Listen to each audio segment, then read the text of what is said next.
streaming and on the News 3 app.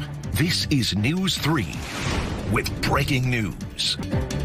And Will Silverstein at the live desk, joined by Republican political consultant Matt Klink of Klink Campaigns Incorporated. Matt, you were just hearing Marie talk about now there's a favorability on our viewer poll to the bombings that have taken place yesterday. Yesterday we saw 58-42 against, now 52-48 for. What's changed since last night?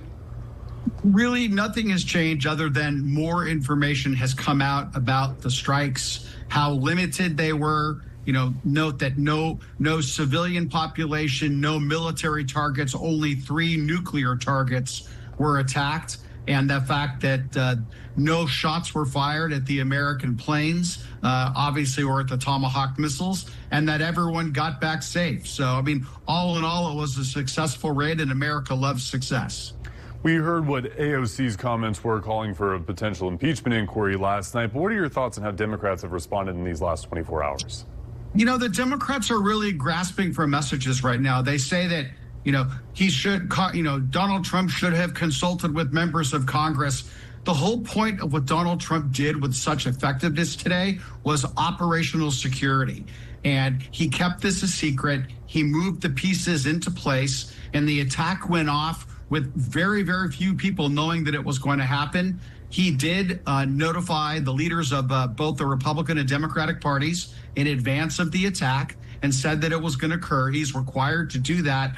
But this new high bar that the Democrats are claiming that he needed to go to Congress first, that's just a lie. I mean, Barack Obama didn't do it in Libya when he launched attacks there. He didn't do it in the 560 plus attacks that he launched, ballistic or drone attacks that he launched against countries that we weren't at war with. So again, this is just carping by the minority party because it's all they have to do, because they have zero impact on policy.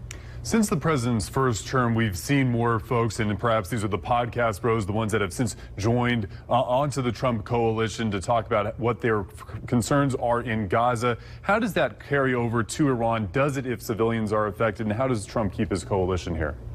Well, look, what's happening in Gaza, again, that's a direct response to Israel being attacked on October 7th by Hamas. And then another Iranian proxy, Hezbollah, joined in. And then another Iranian proxy, the Yemenis, joined in. So right now, Israel is targeting military targets in Iran. The United States' role has been limited and strategic, in a role that only American fighters or American war fighters were capable of doing. We're the only country in the world that has the massive ordnance penetrator, the so-called MOP bombs, and we're the only country in the world that has the B-2 fighter bombers.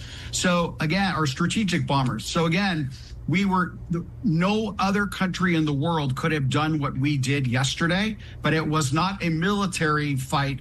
We took out Iran's capacity to build a future nuclear bomb. All right, Matt Klink, thank you so much for being able to spend some more time with us today, this time at 6 o'clock. Thanks, Will.